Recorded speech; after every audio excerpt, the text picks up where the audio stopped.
अस्सलाम वालेकुम। ਉਹ ਸਿਆਣੇ ਕਹਿੰਦੇ ਨੇ ਵੀ ਖਰਬੂਜ਼ੇ ਨੂੰ ਵੇਖ ਕੇ ਨਾ ਖਰਬੂਜ਼ਾ ਰੰਗ ਫੜਦਾ। ਵੀ ਉਹ ਹਿਸਾਬ ਹੈ ਉਹ ਚੜ੍ਹਦੇ ਪੰਜਾਬ 'ਚ ਨਾ ਉਹਨਾਂ ਦੀ ਗੌਰਮੈਂਟ ਨੇ ਆਪਣੀ ਗਰੀਬ ਆਵਾਮ ਨੂੰ ਨਾ 700 ਯੂਨਿਟ ਤੱਕ ਸਬਸਿਡੀ ਦਿੱਤੀ, ਰਿਲੀਫ ਦਿੱਤਾ। ਉਹ ਵੇਖਾ ਵੇਖੀ ਸਾਡੀ ਗੌਰਮੈਂਟ ਨੇ ਵੀ ਥੋੜ੍ਹਾ ਜਿਹਾ ਰੰਗ ਫੜਿਆ। ਇਹ ਜਿਹੜੇ 200 ਯੂਨਿਟ ਸਾੜਨ ਵਾਲੇ ਸਾਰਫਨ ਨੇ ਉਹਨਾਂ ਨੂੰ ਅਸੀਂ ਇਹ ਰਿਲੀਫ ਦੇ ਰਹੇ ਹਾਂ, ਸਬਸਿਡੀ ਦੇ ਰਹੇ ਹਾਂ। ਉਹ ਬਿੱਲਾਂ 'ਤੇ QR ਕੋਡ ਘਾਲਤਾ।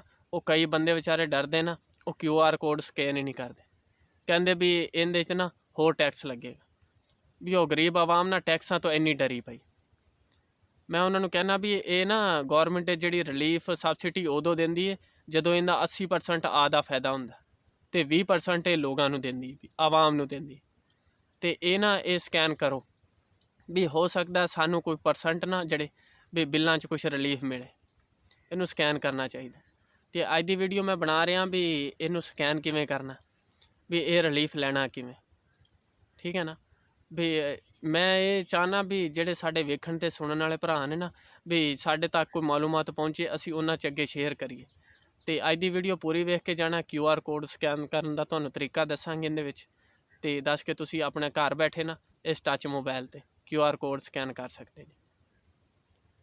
ਸਭ ਤੋਂ ਪਹਿਲੇ ਜੀ ਅਸੀਂ ਸ਼ੁਰੂ ਕਰਾਂਗੇ ਕਿ ਇਹ ਜਿਹੜੀ ਚੀਜ਼ ਨਾ ਗੂਗਲ ਦੀ, ਇਹ ਤਕਰੀਬਨ ਹਰ ਟੱਚ ਮੋਬਾਇਲ 'ਤੇ ਸ਼ੋ ਹੁੰਦੀ। ਇਸ ਨੂੰ ਵੇਖਣਾ, ਵੇਖ ਕੇ ਇਸ ਦਾ ਕੈਮਰਾ ਔਨ ਕਰਨਾ।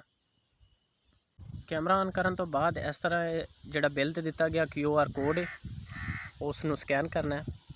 ਸਕੈਨ ਕਰਨ ਤੋਂ ਬਾਅਦ ਜਿਹੜੀ ਤਸਵੀਰ ਸਾਡੇ ਸਾਹਮਣੇ ਸ਼ੋ ਹੋਵੇਗੀ, QR ਕੋਡ ਸਕੈਨ ਕਰਨ ਤੋਂ ਬਾਅਦ ਤੁਹਾਡੇ ਸਾਹਮਣੇ ਇਸ ਤਰ੍ਹਾਂ ਦੀ ਇੱਕ ਸਕਰੀਨ ਓਪਨ ਹੋਵੇਗੀ। ਜੋ ਵੀ ਅਲਫਾਜ਼ ਜਾਂ ਹਰੂਫ ਦਿੱਤੇ ਗਏ ਨੇ ਇਹ ਉਸੇ ਤਰ੍ਹਾਂ ਦਰਜ ਕਰਨੇ ਨੇ। ਅਗਰ ਵੱਡੀ ABC ਦੇ ਅੰਦਰ ਦਿੱਤੇ ਗਏ ਨੇ ਜਾਂ ਗਿਣਤੀ ਦੇ ਅੰਦਰ ਦਿੱਤੇ ਗਏ ਨੇ, ਇਹ ਉਸੇ ਤਰ੍ਹਾਂ ਦਰਜ ਕਰਨੇ ਨੇ ਜਿਸ ਤਰ੍ਹਾਂ ਇਸ ਤਸਵੀਰ ਦੇ ਅੰਦਰ ਦਿੱਤੇ ਗਏ। ਇਸ ਤੋਂ ਬਾਅਦ ਤੁਹਾਡਾ ਜੀ ਇਸ ਤਰ੍ਹਾਂ ਕੁਝ ਡਿਟੇਲ ਸ਼ੋ ਹੋਵੇਗੀ, ਮਤਲਬ ਮਾਲਕ ਦਾ ਨਾਮ, ਮਾਲਕ ਦੀ ਤਫਸੀਲ, ਹਵਾਲਾ ਨੰਬਰ, ਵਾਲਦ ਸ਼ੌਹਰ ਦਾ ਨਾਮ, ਬਸਤੀ, ਔਰ ਇਸ ਤੋਂ ਇਲਾਵਾ ਤੁਹਾਡਾ ID ਕਾਰਡ ਨੰਬਰ, ਮਤਲਬ ਸ਼ਨਾਖਤੀ ਕਾਰਡ ਨੰਬਰ, ਔਰ ਸਭ ਤੋਂ ਇੰਪੋਰਟੈਂਟ ਚੀਜ਼ ਹੈ ਜਿਹੜੀ ਉਹ ਹੈ ਮੋਬਾਈਲ ਨੰਬਰ। ਮੋਬਾਈਲ ਨੰਬਰ ਅਗਰ ਕੋਈ ਤੁਹਾਡਾ ਪੁਰਾਣਾ ਹੈ, ਮਤਲਬ ਉਹ ਗੁੰਮ ਗਿਆ ਜਾਂ ਬੰਦ ਹੈ, ਅਤੇ ਤੁਸੀਂ ਆਪਣਾ ਨੰਬਰ ਉਹ ਦੇਣਾ ਜਿਹੜਾ ਤੁਹਾਡੇ ਕੋਲ ਇਸ ਟਾਈਮ 24 ਘੰਟੇ ਚੱਲ ਰਿਹਾ।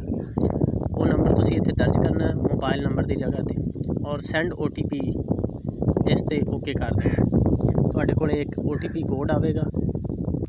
ਤੁਹਾਡੇ ਨੰਬਰ 'ਤੇ ਜੋ ਵੀ OTP ਕੋਡ ਆਵੇਗਾ ਉਸ ਨੂੰ ਉੱਥੋਂ ਕਾਪੀ ਕਰਨਾ ਔਰ ਇਸ ਜਗ੍ਹਾ 'ਤੇ ਲਿਆ ਕੇ ਪੇਸਟ ਕਰ ਦੇਣਾ। ਅਗਰ ਤੁਹਾਨੂੰ ਪੇਸਟ ਕਰਨਾ ਨਹੀਂ ਆਉਂਦਾ ਅਤੇ ਪਰੇਸ਼ਾਨੀ ਵਾਲੀ ਗੱਲ ਨਹੀਂ ਹੈ, ਤੁਸੀਂ ਉਸ ਕੋਡ ਨੂੰ ਯਾਦ ਕਰਕੇ ਇੱਥੇ ਦਰਜ ਕਰ ਸਕਦੇ ਜੀ। ਦਰਜ ਕਰਨ ਤੋਂ ਬਾਅਦ ਤੁਸੀਂ ਵੈਰੀਫਾਈ ਕੰਪਲੀਟ ਰਜਿਸਟ੍ਰੇਸ਼ਨ 'ਤੇ ਓਕੇ ਕਰਨਾ। ਤੁਹਾਡੀ ਵੈਰੀਫਿਕੇਸ਼ਨ ਮੁਕੰਮਲ ਹੋ ਜਾਏਗੀ, ਤੁਸੀਂ ਇਸ ਸਬਸਿਡੀ ਵਾਸਤੇ ਐਲ ਹੋ ਜਾਓਗੇ।